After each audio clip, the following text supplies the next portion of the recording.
Hey there friends, how's it going? My name is Kevin and today we are going to be opening the safe that I showed you in my previous video. I want to open this in the video, but you guys wouldn't care about that, so why bother? Yeah, that's safe.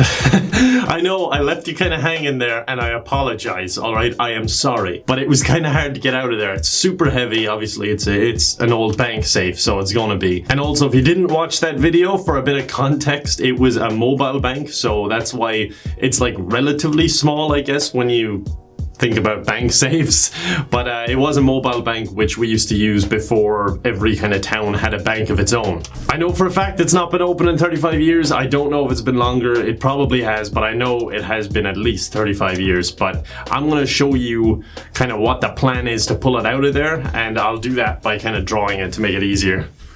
Oh, why do I have to be so bad at drawing? Okay, so it's under a desk, so we need to get rid of that. And then we're gonna have to get a harness, strap it around, and pull it straight out of there. I wanted to help here so much, but my shoulders hurt real bad. My shoulders hurt real bad.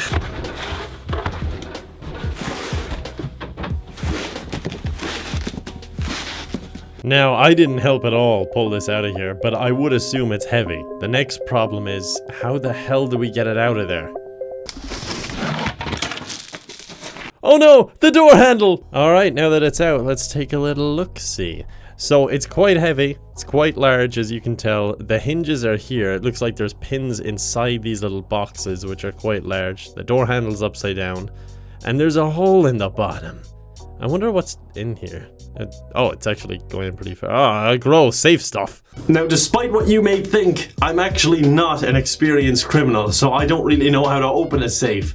But what we thought was a reasonable place to start were the hinges, and to get those off, we used a 4-inch angle grinder.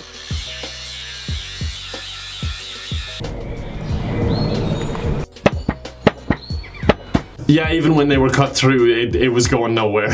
That door was not coming off. So we had our suspicions that that wasn't going to work, and yeah, it didn't work. We couldn't get the door off. Our theory behind this was that the hinges weren't securing anything, as you'd kind of expect. They were just what the door was actually swinging on to open. So usually with these old safes, from what I know, I don't know that much about safes, bear that in mind. There'd be pins on the side that would click out when you turn the lever, and then it would release and come out. So we were trying to find where the resistance was. And it sure felt like it was in the middle. So what we did then was get the 9-inch angle grinder down the center of the door, and we tried to cut through there.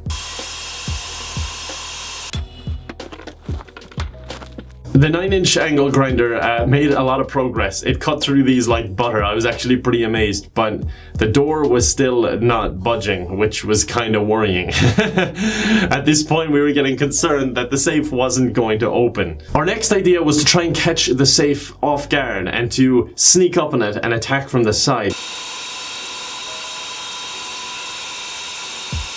And as you can see, again, the 9-inch angle grinder really cut through it like it was nothing. So when we were through that, there was some sort of light metal. It was like tin or something that we kind of had to poke a hole through with the chisel. And once we got through that, we used a very special tool, which we made. There's a patent pending on that, so please don't steal it. I'm actually begging you on that one. What was really surprising to me was how thin the steel on that safe actually was on the side compared to the door. The bulk of the side was actually made up of, I'm not sure what the material was, but I'm guessing it was like some sort of fireproof material to put inside the safe. But the bulk of the inside was actually that, and it was very easy to cut through with the angle grinder. And now for the moment of truth, let's see what's inside. Okay, so we got some old coins, probably worth a lot of money. We got a hula dancer, solar powered. And we got table salt. Probably not as much salt as there is in the comments when you realize there's nothing valuable in here, but still. Alright, so there was nothing exciting. I'm sorry. I'm really sorry. You know, I too wish there was loads of money in there, but there wasn't. But I didn't come away empty-handed. I have these. Yeah. Now, if you arrange these in a certain manner, it actually makes a map which spells out a location somewhere off the west coast of Ireland. No, it's it's just some old bank documents. It's hard to make out anything because they're quite torn. This one is actually just completely blank. There's nothing on them. Then there's 3 others. This is torn up. I'm not quite sure what it is, but it just says Bank Officials Association, and underneath you can see a bit cut off where it says Stephen's Green, Dublin, which would be the headquarters to Bank of Ireland. So that's kind of cool. There's some other text here where, you know, they're just mentioning something about terms and conditions and blah blah blah blah blah blah blah. And the other one goes on to stay the same.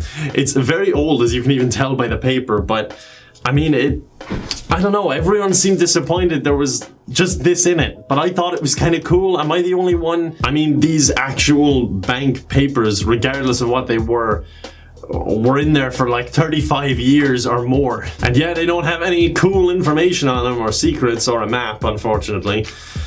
And it's got no value whatsoever. But I still think it's kind of cool. So yeah, I guess that's kind of everything. I'm sorry there wasn't any treasure, I truly am. But at least the mystery is over, and I really hope you can sleep at night now. Yeah, but other than that, guys, I will see you next time. Thanks so much for watching. Be sure to like the video if you enjoyed, and subscribe if you're new. Bye bye. Wait, come back. Sorry, I forgot one thing. I have a sponsored video coming up soon. Don't worry, it's nothing obnoxious, and it's just a small little sponsor. But I want to use that money to buy some gift cards to give away on the channel like I did a few months ago. So if you want a chance of winning that, be sure to leave a like on the video, leave a comment, and make sure you're subscribed. It'll be a $25 gift card for Amazon, which I'll give out over the course of this week. So yeah, thanks for watching again, and I'm going to say it again in the outro, but yeah, bye. Thank you very much for watching. I just want to give a quick shout out to some Patreon supporters. That's Kim Gruth, Gervita Mitbo, Andrew Dills, Daniel Gallen, Daniel O'Neill, James Ringland, Joshua Webster, Lyle Smith, Ethan Kopp, Herbie, Caffrey Guyton, Anaconda Kiwi, Stuart Stephen, Dustin, Mark Caparelli, and Winterly Parsley. Thanks so much, guys.